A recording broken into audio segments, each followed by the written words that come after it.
जी कैफेट आज के लेक्चर का आगाज़ करते हैं। आज हमारा लेक्चर नंबर है 6 और आज के लेक्चर में हम चैप्टर 2 स्टार्ट करने जा रहे हैं अपने नोट्स की तरतीब के लिहाज से।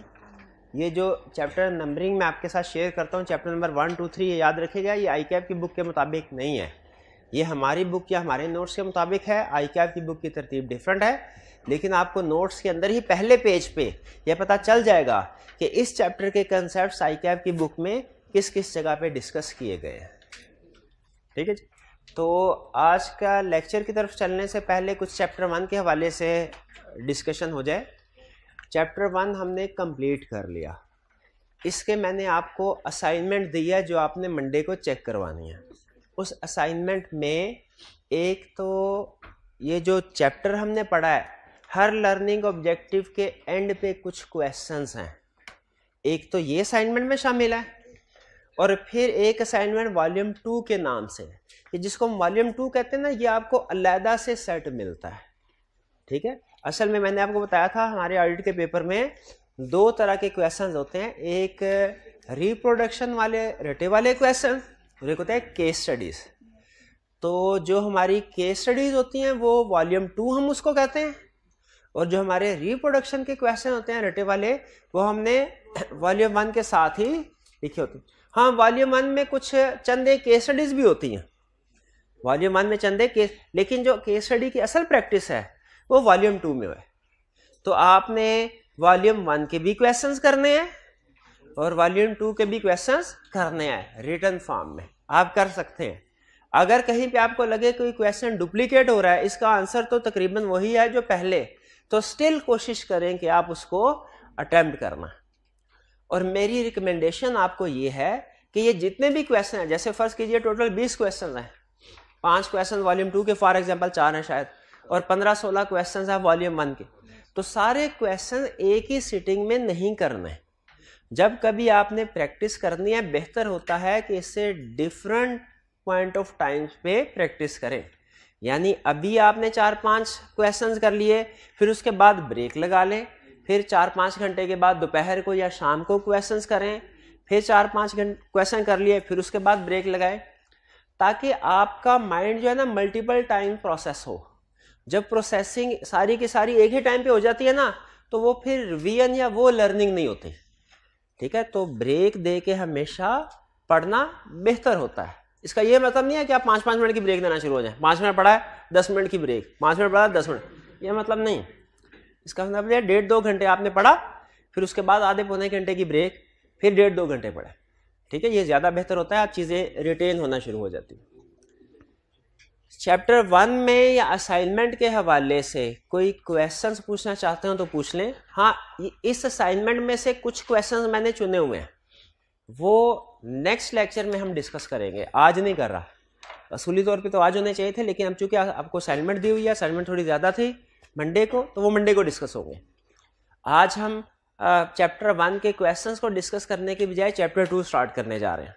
मैं चाह रहा हूँ एक दफ़ा आप पहले खुद से क्वेश्चन सारे कर लें, ताकि आपको पता हो इस क्वेश्चन में क्या पूछा था, किस लफ्ज़ में आपको प्रॉब्लम आई, डिस्कशन में पार्टिसिपेट कर सके।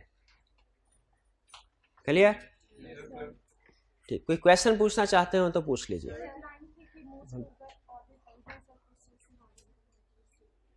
एक मिनट है, आपने कोई क्वेश्चन पूछा था? हाँ जी, एक स्टूडेंट का क्वेश्चन ये है कि सर आई कैप की बुक के भी कुछ क्वेश्चंस हैं, तो वो हमने आई कैप की बुक से जाके करने हैं, आई कैप का रेफरेंस दिया हुआ है। याद रखें, आई कैप की बुक के जितने भी क्वेश्चंस हैं, वो 160 या 71 जितने भी क्वेश्चंस हैं, वो सारे के सारे हमारे बुक्स में कवर हो जाते हैं।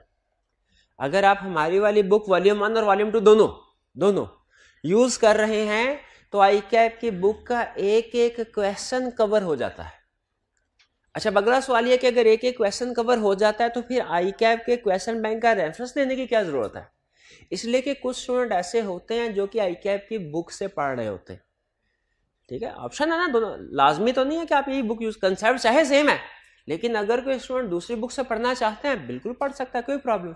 तो उनकी आसानी के लिए रेफरेंस दिए गए हैं कि अगर आप आई कैप की बुक से पढ़ रहे हैं, आई कैप की बुक भी 2 वॉल्यूम में है, तो पता है एक स्टडी टेक्स्ट अलहदा है और क्वेश्चन बैंक अलग है।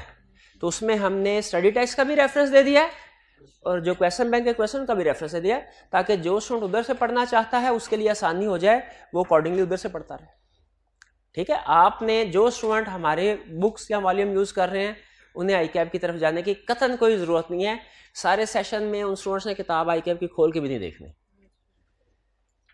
और कोई क्वेश्चन? जी, ऑडिट एंगेजमेंट और रीजनेबल एश्योरेंस एंगेजमेंट क्या एक ही चीज है? यस, एक ही चीज है, एक ही चीज है। ठीक है, हमारे सिलेबस की हद तक एक ही चीज है। एडवांस लेवल में थोड़ा सा फर्क आएगा, लेकिन वो जानना जरूरी नहीं, एक ही चीज है। और इसी तरह रिव्यू और लिमिटेड एश्योरेंस एंगेजमेंट ये एक ही चीज है। ठीक है, लेकिन एश्योरेंस एंगेजमेंट और ऑडिट एंगेजमेंट ये एक ही चीज नहीं है। ये एश्योरेंस एंगेजमेंट दो तरह की होती है, ऑडिट उसकी एक टाइप है, रिव्यू उसकी दूसरी टाइप। ठीक है, और कोई क्वेश्चन? क्वेश्चंस जितने भी होंगे वो हम इंशाल्लाह मंडे को डिस्कस करेंगे। ठीक है, बाकी कंसेप्ट में कोई ऐसी चीज है जो आपको समझ नहीं आई तो पूछ लें। हाइब्रिड में से अगर कोई क्वेश्चन पूछना चाहता है तो वो भी। जी जी बिल्कुल, जी पूछिए।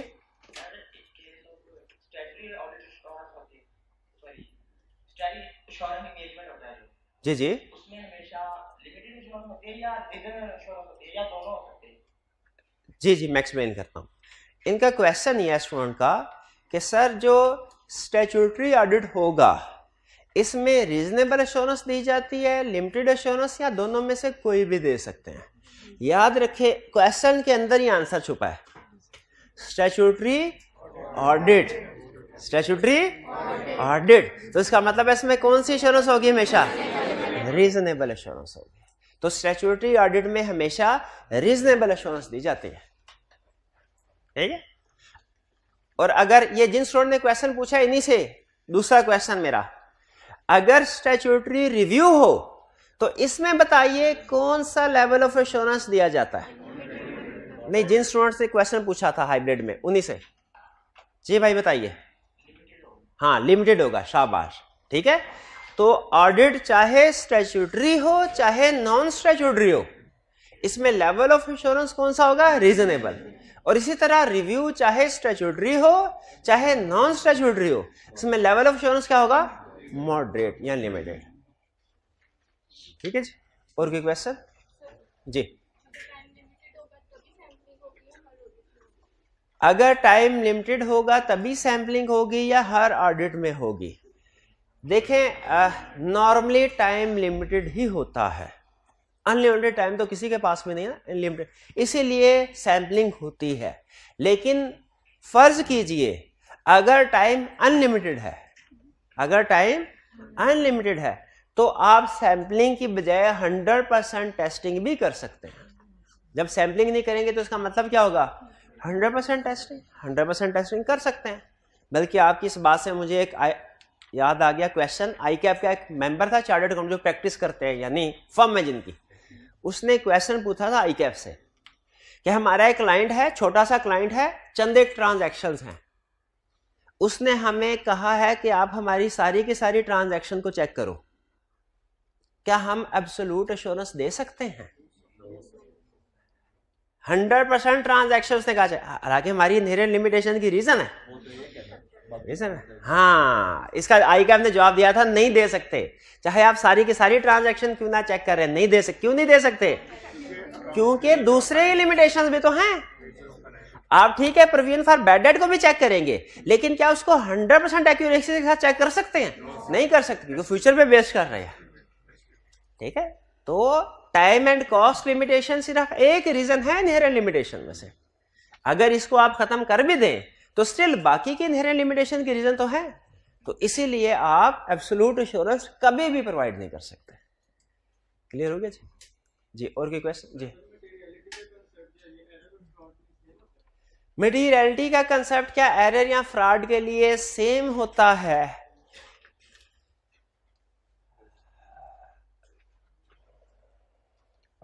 नहीं, मैं इस सवाल का जवाब नहीं देना चाहता था लेकिन बहरहाल दे दिया, नहीं, डिफरेंट होता है। और कॉमन सेंस की बात है, क्या भला एरर में तो चलो हम कहें ना छोटा हो गया तो माफ कर दो, अगर कोई फ्रॉड करे और छोटा फ्रॉड, माफ कर देंगे आप इसको? कैशियर ने 100 रुपए का फ्रॉड किया, माफ कर देंगे आप? वो अगली दफा 1000 का फ्रॉड करेगा। तो फ्रॉड के ऊपर हम कंप्रोमाइज नहीं करते। कुछ चीजें ऐसी होती हैं जिन पे मटेरियलिटी लेवल अप्लाई नहीं होता। रिश्वत लेने वाला, रिश्वत देने वाला, अच्छा इसमें कोई मटेरियलिटी लेवल है कि इतने तक की रिश्वत होना तो इस नहीं है। तो कुछ चीजें ऐसी होती हैं जिन पे मटेरियलिटी लेवल अप्लाई, उसमें स्मॉल अमाउंट्स भी सिग्निफिकेंट समझी जाते हैं, उसमें स्मॉल अमाउंट भी सिग्निफिकेंट। तो फ्रॉड उनमें से एक एग्जांपल है कि अगर कोई छोटा भी फ्रॉड करे ना तो उसको माफ नहीं करना कि छोटा फ्रॉड था, तो बड़े फ्रॉड होने का इंतजार कर ले, उसको उधर ही ठीक करना। जी वन बाय वन जी।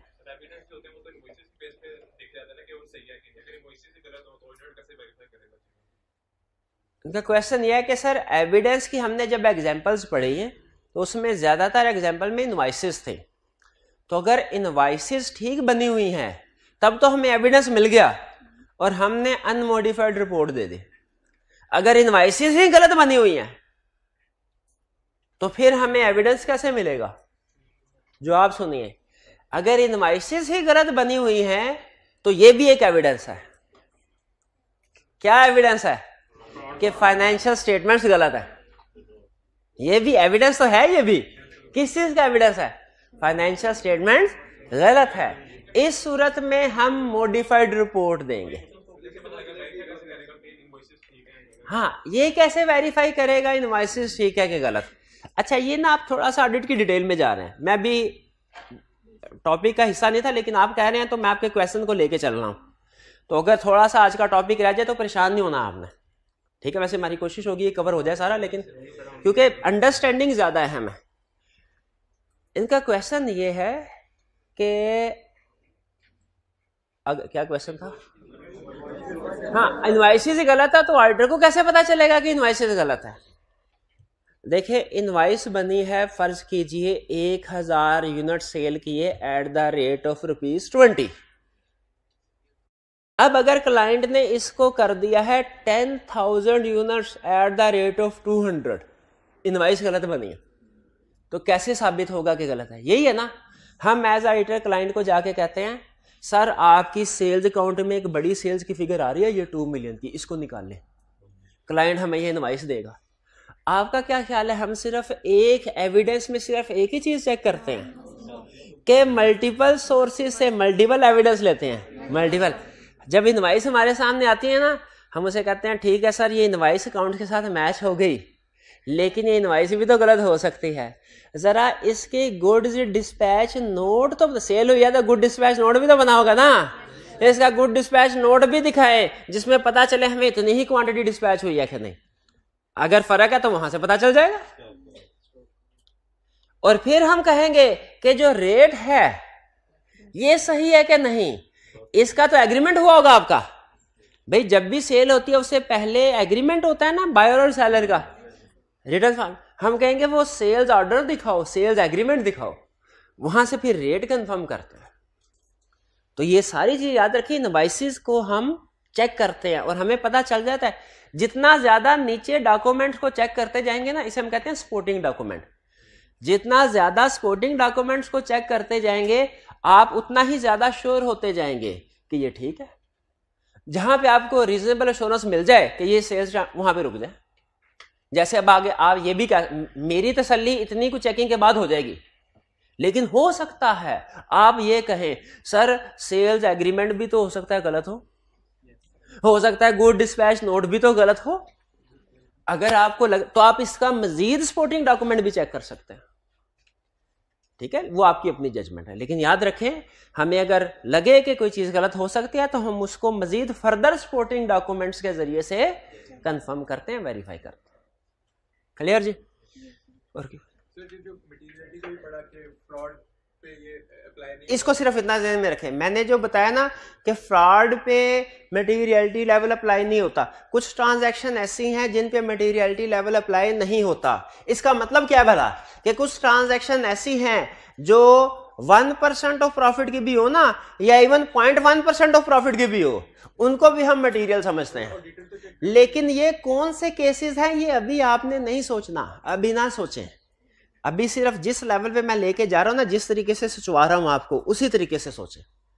इस वाले केस को साइड में कौन कौन से ट्रांजैक्शन हो सकते हैं ये भी नहीं पढ़ना। ठीक, और कोई क्वेश्चन? कोई क्वेश्चन? हाय जी जी।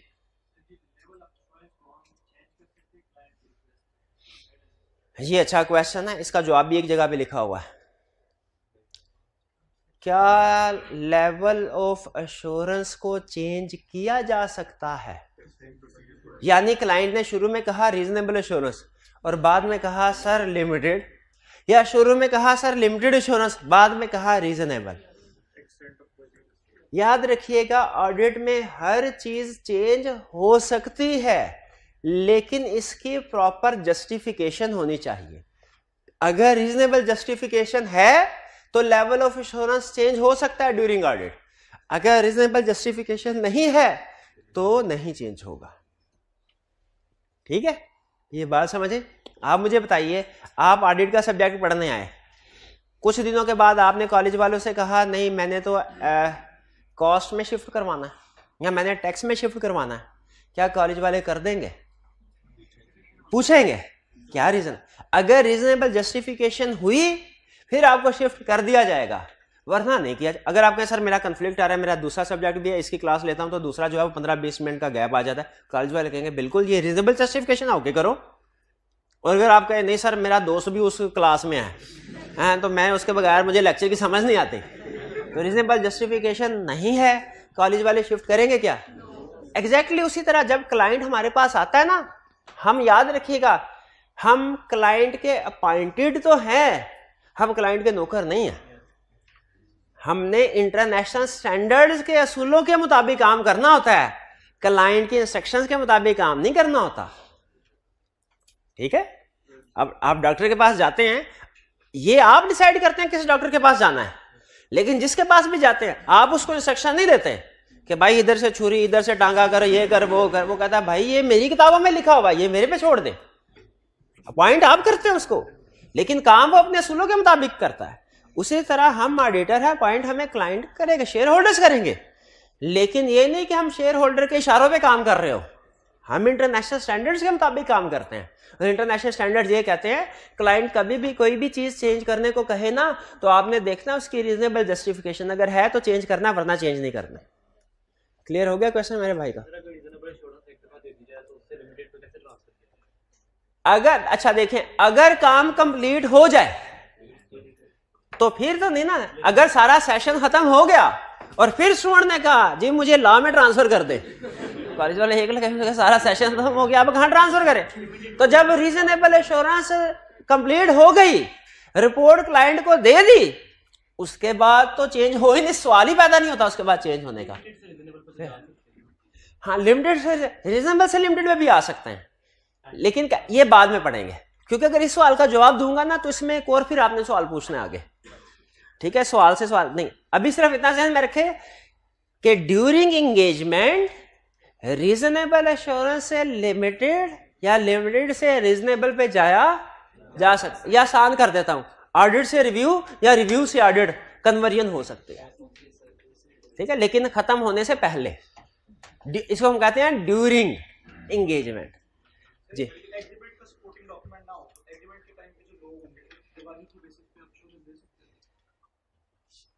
अगर इनका क्वेश्चन थोड़े से मुख्तलिफ अल्फाज के साथ मैं बता रहा हूं, अगर हम किसी चीज की कोई सपोर्टिंग डॉक्यूमेंट वेरीफाई कर रहे हैं और वो डॉक्यूमेंट मौजूद नहीं है, तो क्या लोगों की ज़बानी कलामी गवाही के ऊपर हम रिपोर्ट साइन कर सकते हैं?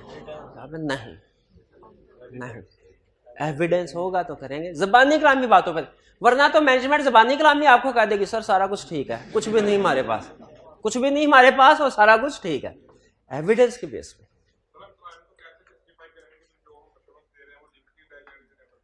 हम क्लाइंट को कैसे जस्टिफाई करवाएंगे, कैसे प्रूव करवाएंगे कि हम उसे जो एश्योरेंस दे रहे हैं वो रीजनेबल है कि लिमिटेड? अच्छा, पहले तो ये बताएं क्लाइंट को कैसे पता चलेगा कि हम उसे जो एश्योरेंस दे रहे हैं वो रीजनेबल है कि लिमिटेड?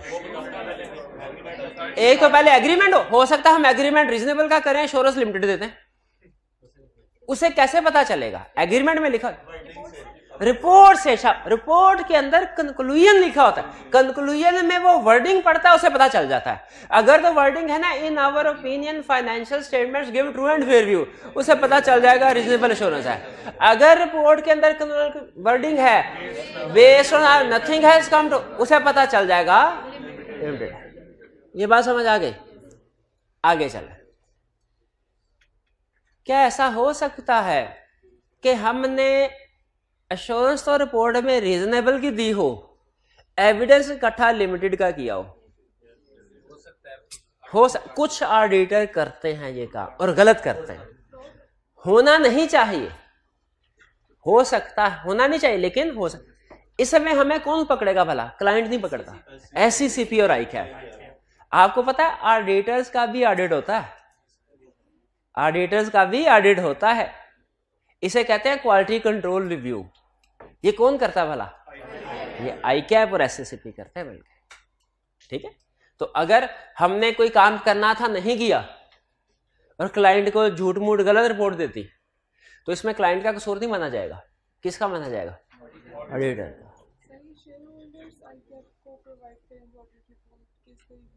नहीं, ये ICAP का अपना एक सिस्टम है। ICAP हर साल जितने भी पाकिस्तान में ऑडिटर्स हैं, सैंपल बेस के ऊपर चेक करता है कि इन्होंने ऑडिट ठीक किया है कि नहीं, इनके पास एविडेंस है कि नहीं। क्योंकि आपने शायद कभी सुना हो कि जी आपको ऑडिट रिपोर्ट चाहिए, 5,000 दें, आपको रिपोर्ट दे दें ठप्पा लगा के।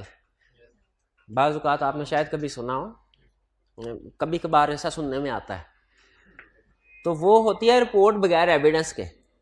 अगर इस तरह के केस ICAP पकड़ लेना, ICAP इसकी माफ़ी नहीं देता फिर, क्योंकि वो कहता है एविडेंस एक रिक्वायर्ड एलिमेंट है एश्योरेंस एंगेजमेंट का। एविडेंस के बगैर रिपोर्ट, इसका मतलब है आप किए काम किए बगैर घर बैठ के गलत रिपोर्ट दे रहे हैं, आपका लाइसेंस कैंसिल हो जाएगा, आप फिर चार्टर्ड अकाउंटेंट नहीं रहेंगे। ऑडिट करना तो दूर की बात है, चार्टर्ड अकाउंटेंट भी नहीं रहेंगे।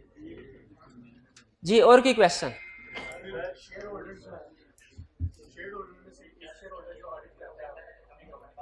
एक मिनट है, हाइब्रिड में से क्वेश्चन आ रहा है भाई, थोड़ा सा ऊंची बोलिएगा।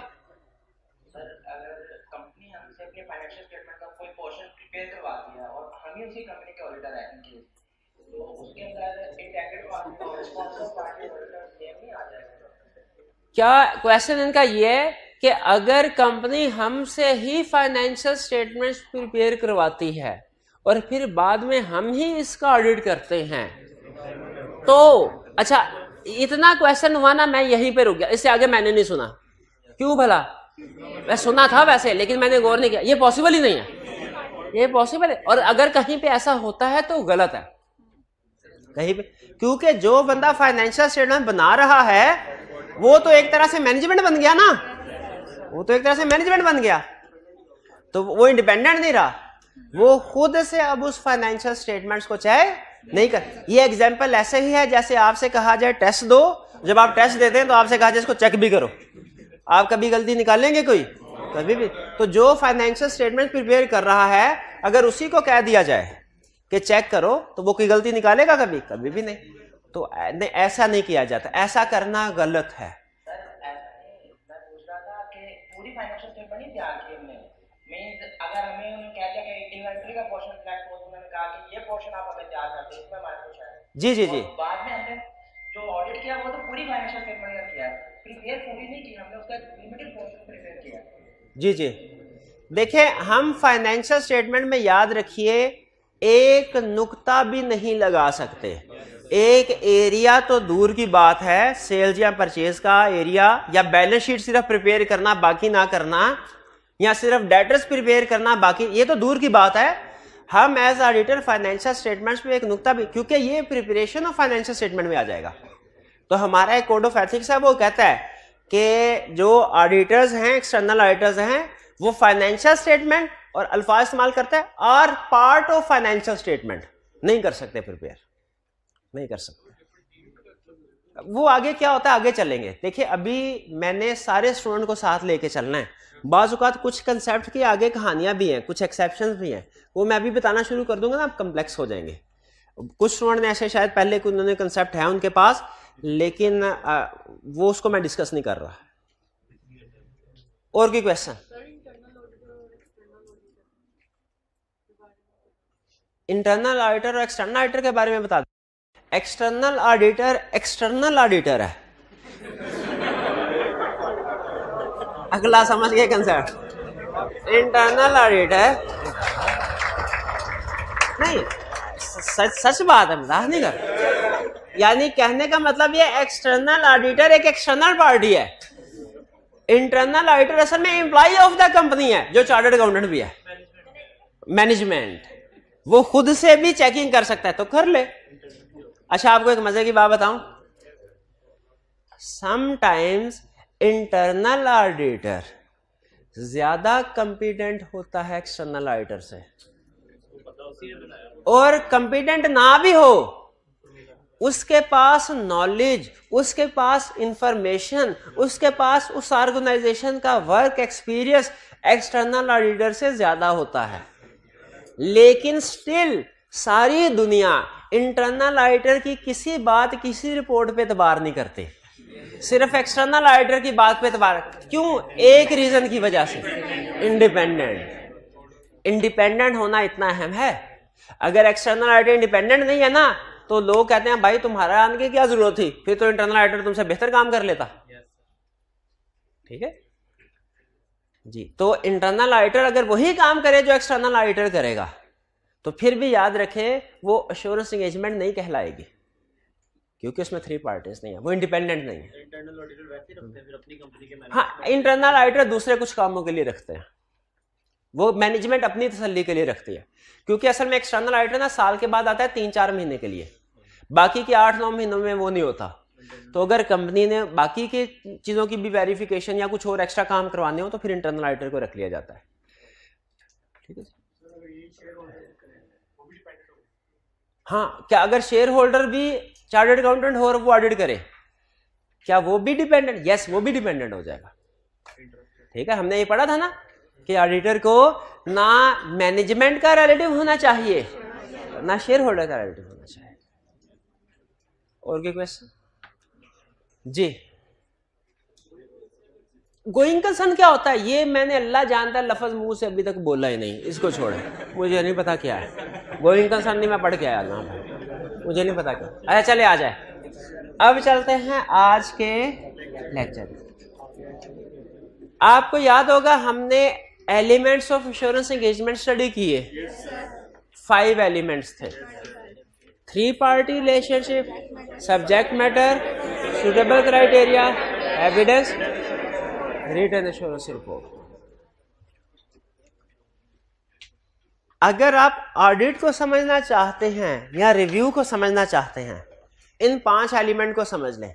इनके अंदर ऑडिट भी कवर हो जाता है, रिव्यू भी कवर हो जाता है। क्यों?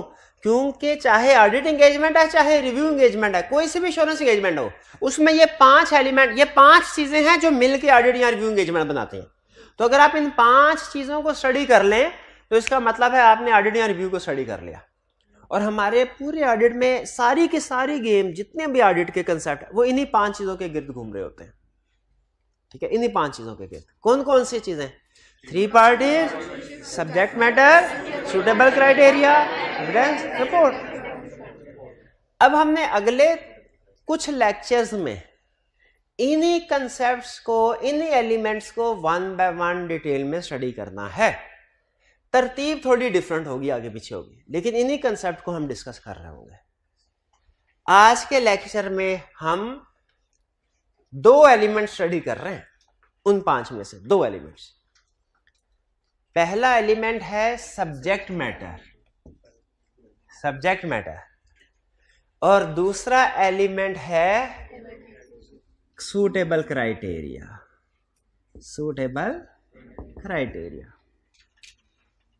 बाकी एक छोटा सा कंसेप्ट है, ये भी कवर करेंगे। ये है सब्जेक्ट मैटर। अच्छा, मुझे बताइए सब्जेक्ट मैटर किसको कहते हैं? सब्जेक्ट मैटर का मतलब है वो इंफॉर्मेशन जो मैनेजमेंट प्रिपेयर करती है, जो रिस्पॉन्सिबल पार्टी प्रिपेयर करती है और प्रैक्टिशनर उसको वेरीफाई करता है। हम वो कुछ भी हो सकता है, वो कोई भी फाइनेंशियल स्टेटमेंट भी हो सकते हैं, नॉन फाइनेंशियल, लेकिन हमारे सिलेबस की हद तक हमेशा फाइनेंशियल स्टेटमेंट। अच्छा, अगर फाइनेंशियल स्टेटमेंट आपको समझ आ गई है तो मुझे बताइए फाइनेंशियल स्टेटमेंट्स में कौन कौन सी चीजें शामिल होती हैं? Balance sheet, complete set of financial statements में 1 2 3 4 5 चीजें शामिल होती हैं। कौन कौन सी? Balance sheet, income statement, statement of change in equity, cash flow statement, notes to the accounts. ये चीजें शामिल होती हैं 5, ना 4 और ना 6, ये 5। और ये ज़हन में रखिएगा, ना इससे कम ना इससे ज्यादा, ठीक है। प्रैक्टिस में कुछ सीए फर्म्स जब ऑडिट रिपोर्ट दे रही थी तो ऑडिट रिपोर्ट के अंदर ना हम लिखते हैं कि we have audited balance sheet, income statement, standard change equity, cash flow statement, notes to the accounts of ABC company for the year ended this, ये लिखा जाता है।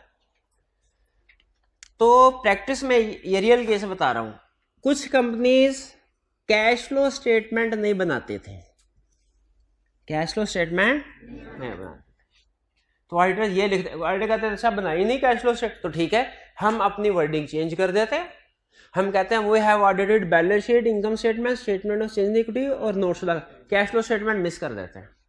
आईकैप ने कहा नहीं, ये आप गलत कर रहे हैं। अगर क्लाइंट ने कोई स्टेटमेंट बनाई ही नहीं, इसका मतलब है क्लाइंट के फाइनेंशियल स्टेटमेंट्स कंप्लीट नहीं है। आप क्लाइंट से कहे कि फाइनेंशियल स्टेटमेंट कंप्लीट करें, अगर कंप्लीट करे तो आप ऑडिट करें, वरना आप ऑडिट ना करें। और अगर क्लाइंट कहता है नहीं नहीं आप इन्हीं 4 का करें, तो फिर आप मॉडिफाइड रिपोर्ट दें, अनमॉडिफाइड ना दे, चाहे चारों चीजें ठीक भी हों, चाहे चारों चीजें। छोटी सी एग्जांपल मुझे बताइए, अगर क्लाइंट ने डेप्रिसिएशन रिकॉर्ड नहीं की, फिक्स एसेट्स लिखे हुए हैं, डेप्रिसिएशन रिकॉर्ड ही नहीं की, आप अनमॉडिफाइड रिपोर्ट देंगे कि मॉडिफाइड? क्लाइंट क्या कहेगा? क्लाइंट कहेगा सर जी जो जो चीज लिखी हुई है वो तो ठीक है ना, जो जो चीज लिखी हुई है वो तो ठीक है ना, जो गलत वो तो हमने लिखी नहीं, तो आपको तो ये कहना चाहिए जो कुछ भी है वो ठीक है। क्या हम ये लिखेंगे जो कुछ भी है ठीक? इसका तो गलत मैसेज चला जाएगा कि शायद डेप्रिसिएशन का रिकॉर्ड ना करना भी ठीक था, डेप्रिसिएशन का रिकॉर्ड ना करना भी ठीक था। वो मुझे याद है जब प्राइमरी स्कूल में पढ़ता था ना, हमारे स्कूल का एक पीएन था, वो कुछ नहीं करता, घूमता फिरता रहना, सोते रहना, तो काम शाम नहीं करता था। एक दिन उसको नौकरी से निकाल दिया, तो वो आके ना, मुझे याद है, आके हेडमास्टर साहब को कहने लगा सर जी मैंने किया क्या है, सर जी मैंने किया क्या है? तो उन्होंने कहा भाई तुमने कुछ नहीं किया इसलिए निकाला है। तो कुछ ना करना भी सम टाइम गलत होता है, कुछ ना करना भी गलत। अगर डेटर बैड डेट हो गए, प्रोविजन रिकॉर्ड नहीं की, ये ना करना भी गलत है। डेप्रिसिएशन गलत रिकॉर्ड करना तो गलत है ही है, डेप्रिसिएशन रिकॉर्ड ही ना करना ये भी गलत है, ठीक है। तो अगर क्लाइंट ने 5 के बजाय 4 स्टेटमेंट बनाई है, 5वीं स्टेटमेंट बनाई नहीं, लेकिन जो बाकी 4 बनाई है वो ठीक है, आप क्या कहेंगे कि ये चारों ठीक है? नहीं, आप कहेंगे गलत नहीं, 5वीं होनी चाहिए थी जो इसने नहीं बनाई, इसलिए हम मॉडिफाइड रिपोर्ट दे रहे हैं। तो याद रखें 5 complete set of financial statement का मतलब क्या? 5 चीजें आपने एग्जाम में देखना है। अगर वो आपसे कहता है ना ये रिपोर्ट का फॉर्मेट है, इसमें से गलतियां आइडेंटिफाई करें, और वो 5 के बजाय 4 स्टेटमेंट इंक्लूड करता है, तो आपने उसे क्या कहना है? ये गलत है, इसमें 5वीं स्टेटमेंट भी इंक्लूड होने चाहिए। अच्छा, इसके नेम डिफरेंट हो सकते हैं, उससे मसला नहीं है। आप बैलेंस शीट को स्टेटमेंट ऑफ फाइनेंशियल पोजीशन का दे, उससे मसला नहीं है। आप इनकम स्टेटमेंट को स्टेटमेंट ऑफ कॉम्प्रिहेंसिव इनकम, उससे मसला नहीं है, लेकिन चीजें 5 पूरी होनी चाहिए। क्लियर हुई है बात? अच्छा, मुझे ये बताइए 5 के नाम होने चाहिए। ये नहीं होना चाहिए कि फाइनेंशियल स्टेटमेंट्स गिव, वो तो मैं बोलते बोलते आपको कहता ना financial statement give true and fair view. जब आप असल रिपोर्ट पढ़ेंगे ना तो उसमें ये लाइनें लिखी होती, these financial statement give true and fair view. उसमें क्या लिखा होता है भला? The balance sheet, income statement. वो तो मैं टाइम बचाने के लिए ना जल्दी जल्दी फाइनेंशियल में कहता हूँ। क्लियर? अच्छा, आपने अगर लॉ में पढ़ा हुआ है, सी लॉ में नहीं भी पढ़ा हुआ तो अभी बता देता हूं। जब शेयर होल्डर के पास फाइनेंशियल स्टेटमेंट जाती है ना, साथ में ऑडिट रिपोर्ट भी जाती है, ये पता है आपको? तो फिर ये भी पता होगा साथ में डायरेक्टर रिपोर्ट भी जाती है, डायरेक्टर रिपोर्ट। तो फिर बताइए जरा सोच के अगले सवाल, डायरेक्टर्स रिपोर्ट भी जा रही है, डायरेक्टर्स रिपोर्ट में कुछ गलती है, डायरेक्टर रिपोर्ट में कुछ गलती है, हम क्या कहेंगे? These financial statements give true and fair view. ये कहेंगे कि these financial statement do not give true and fair. कितने स्टूडेंट का ख्याल है these financial statement give true and fair view? ये लिखेंगे। कितनों का ख्याल है do not give true and fair view? ये लिखेंगे। These financial statements give true and fair view, ये लिखेंगे। क्योंकि हम फाइनेंशियल स्टेटमेंट्स का ऑडिट करने के लिए रिस्पॉन्सिबल हैं। डायरेक्टर्स रिपोर्ट तो फाइनेंशियल स्टेटमेंट का हिस्सा है ही नहीं, उसमें तबाही फिरी हो, हमें कोई मसला नहीं है, हम कहेंगे फाइनेंशियल स्टेटमेंट तो ठीक है। हाँ, एक अच्छा ऑडिटर होने के नाते हम शायद किसी तरीके से ये बात उनको पहुंचाने की कोशिश करें कि डायरेक्टर रिपोर्ट में गड़बड़ा है, लेकिन याद रखें हमारा काम ठीक है, दुनिया का कोई बंदा हमें ये नहीं कह सकता कि आपने काम गलत किया है। हमारी जिम्मेदारी सिर्फ फाइनेंशियल स्टेटमेंट की है। फाइनेंशियल स्टेटमेंट में एक चीज भी मिसिंग है तो मसला है, और फाइनेंशियल स्टेटमेंट के अलावा सब कुछ गलत है, कोई मसला नहीं है। तो हमें पता होना चाहिए कि नहीं कि फाइनेंशियल स्टेटमेंट में क्या क्या चीज शामिल है। ये आगे चले। अच्छा, हम जब कहते हैं ना financial statements give true and fair view, तो वो कहता है बताओ इसका मतलब क्या होता है ट्रू एंड फेयर व्यू का। अच्छा, इसका एक मतलब है कंसेप्चुअल और एक मतलब है टेक्निकल वर्ड जो आपने एग्जाम में लिखना है। कौन सा बताऊं? दोनों। पहले conceptual, financial statements give true and fair view का मतलब क्या है? Financial statements give true and fair view का मतलब है कि फाइनेंशियल स्टेटमेंट्स आईएफआरएस के मुताबिक बनी है। जब फाइनेंशियल स्टेटमेंट्स आईएफआरएस के मुताबिक बनेंगी तो हम क्या कहेंगे? True and fair view. और जब फाइनेंशियल स्टेटमेंट आईएफआरएस के मुताबिक नहीं बनेंगी तो हम क्या कहेंगे?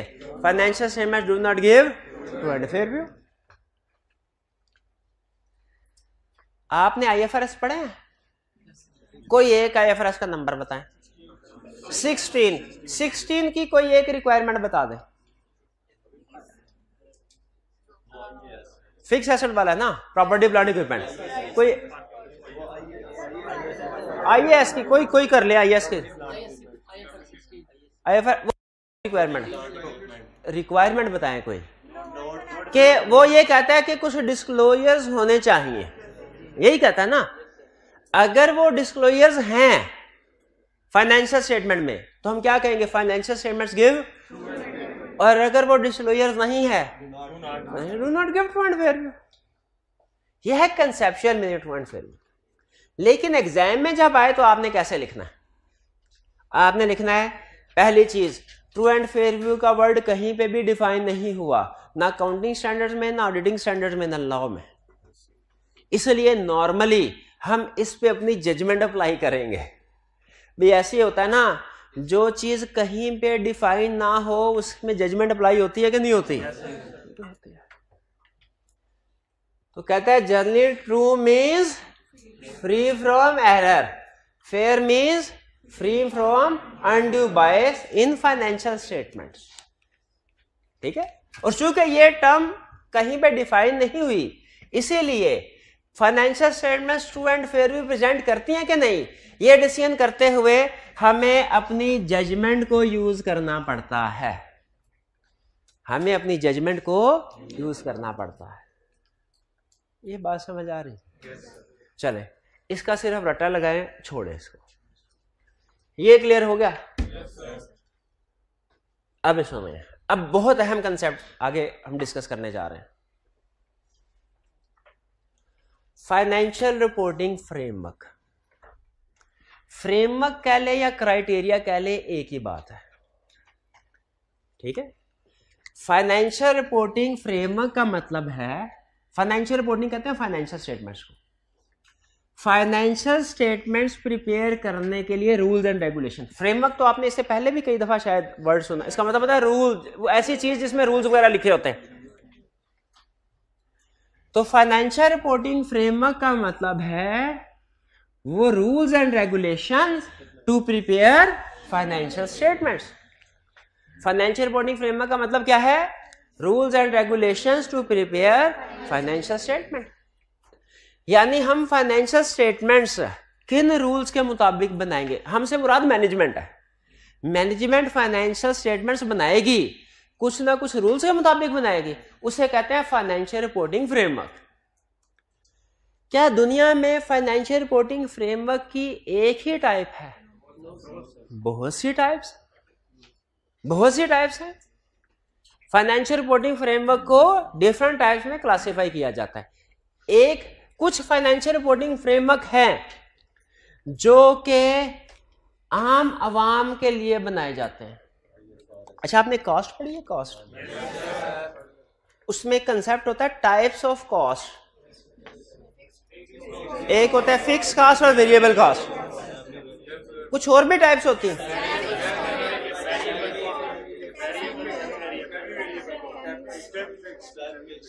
फिक्स कॉस्ट, वेरिएबल कॉस्ट, और फिर होती है मैन्युफैक्चरिंग कॉस्ट और सेलिंग कॉस्ट। ये भी होती है मैन्युफैक्चरिंग कॉस्ट, सेलिंग कॉस्ट, और भी टाइप्स होती हैं। अच्छा, मुझे ये बताइए जो ऐसा पॉसिबल है कि जैसे रेंट है, फैक्ट्री का रेंट है, ये फिक्स्ड कॉस्ट है कि वेरिएबल?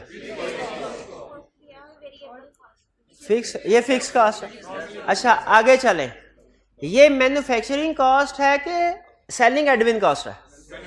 फैक्ट्री का रेंट है, मैन्युफैक्चरिंग। इसका मतलब ये हुआ कि हम कॉस्ट को डिफरेंट वेज में क्लासिफाई करते हैं। ऐसा पॉसिबल है कि एक कॉस्ट एक क्लासिफिकेशन में आ रही हो और वो किसी दूसरी क्लासिफिकेशन की टाइप में भी आए? पॉसिबल है ना? तो अब सुनिए, हम फ्रेमवर्क की डिफरेंट टाइप्स करते हैं, क्लासिफिकेशन करते हैं। ऐसा पॉसिबल है क्या कि एक फ्रेमवर्क एक टाइप में तो आ रहा हो, वो किसी दूसरी टाइप में भी आ रहा हो? पॉसिबल है क्या? बिल्कुल पॉसिबल है।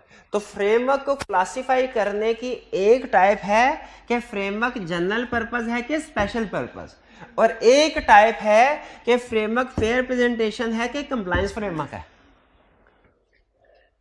ठीक है? अब नाम से ही जाहिर है, जनरल पर्पस फ्रेमवर्क का मतलब क्या है? ऐसा फ्रेमवर्क जिसके मुताबिक जो फाइनेंशियल स्टेटमेंट्स बनाई जाएं वो आम आवाम के लिए है, जनरल पब्लिक के लिए, वाइड रेंज ऑफ यूजर्स के लिए। अगर फाइनेंशियल जनरल पर्पस फ्रेमवर्क कौन सा है?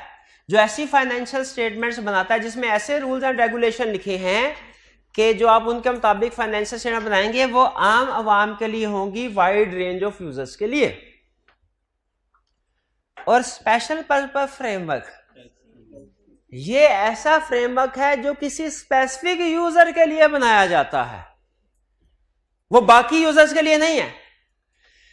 जनरल पर्पस फ्रेमवर्क के मुताबिक जो फाइनेंशियल स्टेटमेंट्स बनेगी ना, जो जनरल पर्पस फाइनेंशियल स्टेटमेंट्स होंगी वो किन लोगों के लिए हैं? वाइड रेंज ऑफ यूजर्स के लिए। और जो स्पेशल पर्पस फ्रेमवर्क है, जो स्पेशल पर्पस फाइनेंशियल स्टेटमेंट्स है, ये किन के लिए है? स्पेसिफिक यूजर्स के लिए। तो अगर कंसेप्ट समझ आ गया तो मुझे बताइए, IFRS जनरल पर्पस है स्पेशल पर्पस? General purpose. और टैक्स बेसिस, भाई यहां पे बात समझ आ गई? अगर समझ, एक और एग्जांपल दे दूं, एक एडवांस कंसेप्ट भी यहां पे साथ अटैच करें। जनरल पर्पस में सोच के बताइएगा, थोड़ी जजमेंट भी है। स्पेशल पर्पस में क्या ये लिखने की जरूरत है कि ये फाइनेंशियल स्टेटमेंट सिर्फ इस बंदे के लिए हैं, बाकी लोग इस्तेमाल ना करें? स्पेशल पर्पस में क्या स्पेशल पर्पस में ये लिखना चाहिए कि ये फाइनेंशियल स्टेटमेंट सिर्फ इस यूजर के लिए है, बाकी इस्तेमाल ना करें? स्पेसिफिक यूजर के लिए। तो हमें ये फाइनेंशियल स्टेटमेंट टैक्स बेसिस के मुताबिक बनी है, सिर्फ FBR यूज करे, बाकी ना करें। और जनरल पर्पस फाइनेंशियल स्टेटमेंट में लिखने की जरूरत है? इसको तो कोई भी सबके लिए, इसका मतलब ये है special purpose framework specific users के लिए है, इसमें स्पेसिफिक यूजर्स को आइडेंटिफाई कर देना चाहिए और कोशिश करनी चाहिए फाइनेंशियल स्टेटमेंट सिर्फ इन्हीं को मिले, दूसरों के हाथ में ना जाए। दोनों में फर्क समझ आ गया? आगे चलते हैं, इसको फिर बाद में दोबारा किसी चैप्टर में पढ़ेंगे। फ्रेमवर्क यानी फ्रेमवर्क का मतलब क्या है? Rules and regulation to prepare financial statement. इनकी एक क्लासिफिकेशन है फेयर प्रेजेंटेशन फ्रेमवर्क और compliance framework. Fair presentation framework और कंप्लायंस फ्रेमवर्क, ठीक है। जनरल पर्पस स्पेशल पर्पस तो समझ आ गई। अब क्या पढ़ने जा रहे हैं हम? Fair presentation framework, compliance framework. इसको एक्सप्लेन करते हैं हम एक एग्जांपल के, एक कहानी के जरिए से। छोटे होते मैंने एक जगह पे कहानी पढ़ी थी, आपने भी शायद सुनी हो कभी। एक बाप अपने बेटे को मेले पे ले गया दिखाने के लिए, रश होता है मेले वगैरह में, तो बाप ने बेटे को कहा कि यहाँ पे खड़े रहो, मैं भी थोड़ी देर में आया, जब तक मैं ना आया तुम हिलना नहीं, तुमने कहीं जाना नहीं है। उसने कहा ठीक है बच्चा। अब बाप चला गया साइड पे। क्या हुआ कि आग लग गई। आग लगी, उधर भागम भाग, कोई इधर भाग रहा है, कोई उधर भाग रहा है। तो बाप शायद वो कोई रास्ता भूल गया होगा या इधर उधर हो गया होगा। अब बेटा जो था वो अपनी जगह पे खड़ा हुआ है, आग बढ़ रही है। करीब आते लोगों ने कहा भागो, अपनी जान बचाओ। उसने कहा नहीं, मेरे वाले साहब ने कहा था कि जब तक मैं ना आऊं ना तुमने इसी जगह पे खड़े रहना, मैं इसी जगह पे खड़े रहूंगा। वो नहीं हिला, आग आई, जला गई, वो मर गया। मुझे आप ये बताइए, आप में से कितने स्टूडेंट का ये ख्याल है कि उस बच्चे का ये अमल ठीक था, उसे यही करना चाहिए था? भाई फर्मा बरदार बच्चों की तो यही निशानी है। हाँ, फर्मा बरदार की निशानी ठीक है, लेकिन बाप का मकसद हरगिज ये नहीं होगा कि भाई आग भी लग जाए ना तो उसके तो जहन में यही होगा ना, रश ज्यादा है, घूमना हो जाए, इस वजह से कहा होगा। इस वजह से थोड़ी कहा होगा कि आग भी लग जाए तो तुमने हिलना नहीं है। तो आप ये समझते हैं कि उससे बजाय ये कि जो बाप ने ऑर्डर दिया है ब्लाइंडली कंप्लाई करने की बजाय अगर सिचुएशन का जायजा लेके उसे लगे कि इसमें ऊंच नीच करके बेहतर कोई सिचुएशन में जाया जा सकता है तो उसे ऊंच नीच कर लेनी चाहिए थी। एग्री करते? कर लेनी चाहिए। इसी तरह हमारे फ्रेमवर्क की दो टाइप्स हैं। हमारे कुछ फाइनेंशियल रिपोर्टिंग फ्रेमवर्क हैं जो ये कहते हैं कि ये रूल्स हैं, इनके मुताबिक फाइनेंशियल स्टेटमेंट्स बनाओ। और अगर आपको लगे ना कि किसी सिचुएशन में किसी रिक्वायरमेंट से डिपार्चर करके, रिक्वायरमेंट से डिपार्चर करने का मतलब क्या है? लैदा करके, वायलेट करके प्रेजेंटेशन फेयर हो सकती है, मजीद बेहतर हो सकती है तो कर लें। और अगर लगे कि एडिशनल डिस्क्लोजर दे के भी फाइनेंशियल स्टेटमेंट्स फेयर हो सकती हैं तो कर लें। यानी कुछ फाइनेंशियल रिपोर्टिंग ऐसे फ्रेमवर्क है जो ये कहते हैं मैनेजमेंट को, अगर फाइनेंशियल स्टेटमेंट बनाते हुए आपको लगे कि किसी रिक्वायरमेंट से डिपार्चर करके या कोई एडिशनल डिस्क्लोजर दे के फाइनेंशियल स्टेटमेंट की प्रेजेंटेशन इंप्रूव हो सकती है, वो फेयर हो सकती है, तो वो कर ले, तो वो कर ले। और कुछ फाइनेंशियल रिपोर्टिंग फ्रेमवर्क है जो ये कहते हैं कि भाई रूल्स हम भी बता रहे हैं, तुमने इस रूल्स को फॉलो करना है, लेकिन अगर तुम्हें लगे कि एडिशनल डिस्क्लोजर या डिपार्चर से फाइनेंशियल स्टेटमेंट्स इंप्रूव हो सकती हैं, प्रेजेंटेशन फेयर हो सकती है, तो तुमने नहीं करना। ब्लाइंडली हमारे रूल को, आग भी लगी हो चाहे, ब्लाइंडली हमारे रूल को फॉलो करो। ये कंप्लायंस फ्रेमवर्क कहता है। फेयर प्रेजेंटेशन फ्रेमवर्क क्या कहता है? कहता है हमारे रूल को फॉलो करो, लेकिन अगर आग लग जाए ना तो दाएं बाएं कर लो, ठीक है? एडिशनल भी कर लो, डिपार्चर भी कर लो। 10 रिक्वायरमेंट है, 10 की 11 भी कर लो, 10 की 9 भी कर लो, सिचुएशन के लिहाज से इजाजत है। और कंप्लायंस फ्रेमवर्क क्या कहता है? 10 की 10, ना कम ना ज्यादा। अगर फाइनेंशियल रिपोर्टिंग फ्रेमवर्क में एडिशनल डिस्क्लोजर या डिपार्चर की इजाजत हो, ये एक्नॉलेजमेंट हो, ये एक्नॉलेजमेंट हो, ये स्टेटमेंट हो, ये परमिशन हो कि आप ऊंच नीच कर सकते हैं, तो वो फ्रेमवर्क कौन सा होगा? Fair presentation. और अगर वो इजाजत नहीं देते, कहते जो हमने कह दिया उसी के मुताबिक करना है, कंप्लायंस फ्रेमवर्क। ठीक है, फेयर प्रेजेंटेशन फ्रेमवर्क। अच्छा, ये भी कहते हैं कि फ्रेमवर्क को कंप्लाई करो। फेयर प्रेजेंटेशन भी क्या कहता है कि बातें मानो हमारी, लेकिन फिर आगे इजाजत भी देता है, लेकिन एक्नॉलेजमेंट भी देता है। एक्नॉलेजमेंट का मतलब परमिशन भी देता है, क्या कि अगर एडिशनल डिस्क्लोजर या डिपार्चर जरूरी हो फेयर प्रेजेंटेशन अचीव करने के लिए तो कर लो। याद रखिएगा, रिक्वायरमेंट्स फेयर प्रेजेंटेशन में भी है, कंप्लायंस फ्रेमवर्क में भी है। फर्क ये नहीं है कि एक में रिक्वायरमेंट है दूसरे में नहीं है, नहीं, रिक्वायरमेंट है, लेकिन उनको मानना किस एक्सटेंट तक है, फर्क किस चीज का है। फेयर प्रेजेंटेशन कहता है एक्सट्रीम केस में अगर ऊंच नीच करने से प्रेजेंटेशन फेयर होती हो तो कर लो। कंप्लायंस फ्रेमवर्क कहता है नहीं करने। जैसे इसको एक एग्जांपल से समझते हैं।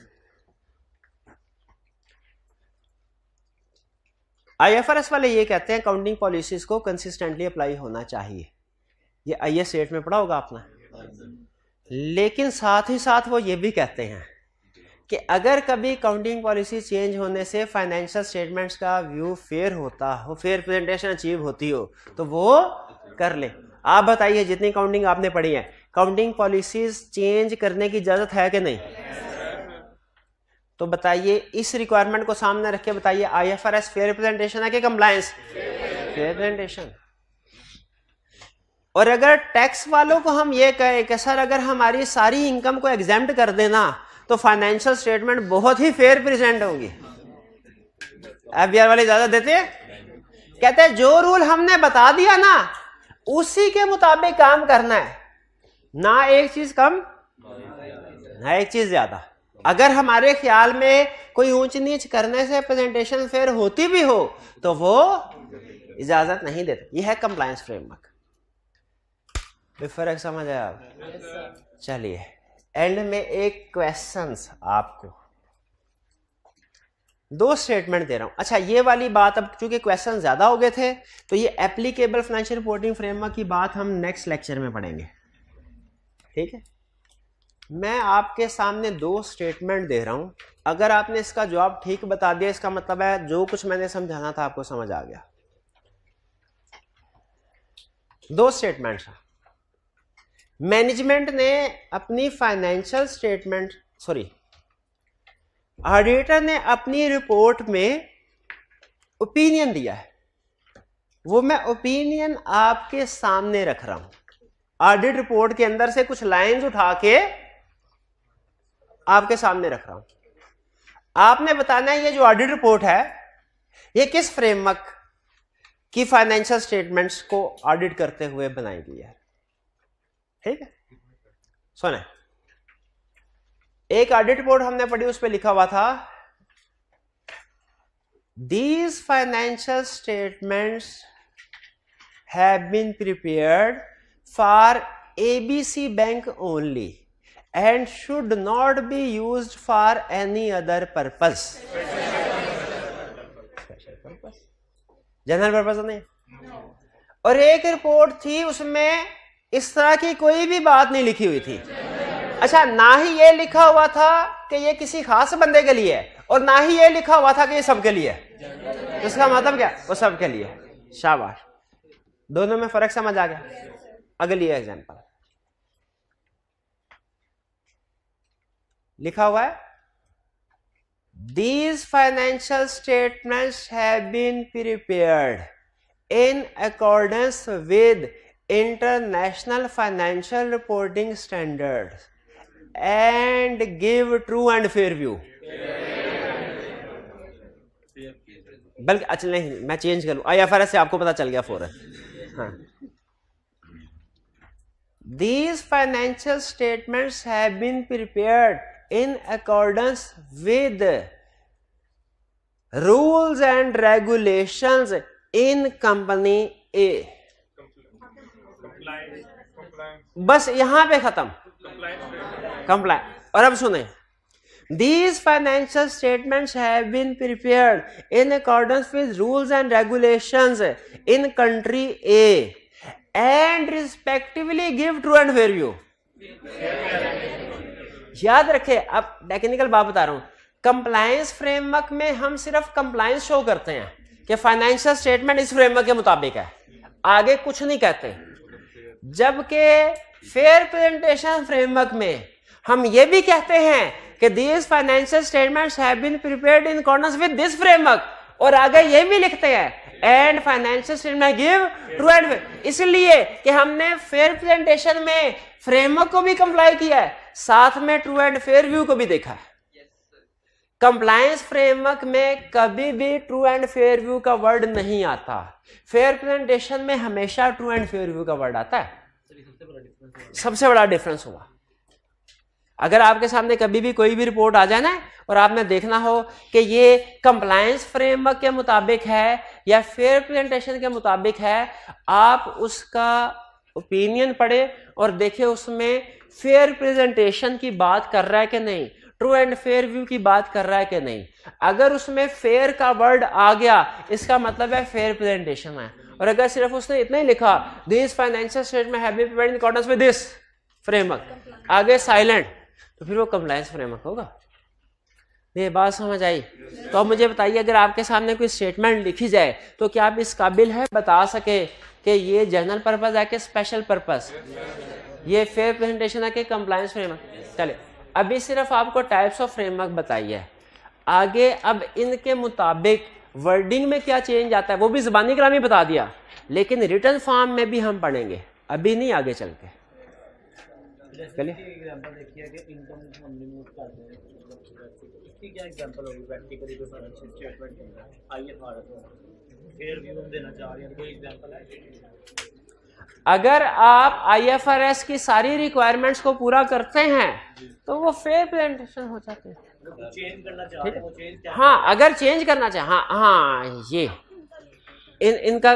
इनका क्वेश्चन ये है, सर क्या कोई ऐसी सिचुएशन है कि हम आईएफआरएस में कोई ऊंच नीच करें और still financial statement true and fair view हो? बिल्कुल है, इसके एग्जांपल दी ना, चेंज इन अकाउंटिंग पॉलिसी यही है। आईएफआरएस क्या कहते हैं कि अकाउंटिंग, पहला रूल यही बताते हैं अकाउंटिंग पॉलिसीज कंसिस्टेंटली अप्लाई होनी चाहिए, लेकिन फिर कहते हैं अगर फेयर प्रेजेंटेशन अचीव करने के लिए चेंज करना चाहते हैं आप तो कर सकते हैं। क्लियर? चलिए, applicable financial reporting framework next lecture में मुझे याद करवाइएगा, मैं भूल ना जाऊं, ये आपको समझाना, और असाइनमेंट आपने लाजमी करके आनी है मंडे को। ठीक है, आज का लेक्चर यहाँ पे खत्म करते हैं हम। अल्लाह हाफ़िज़।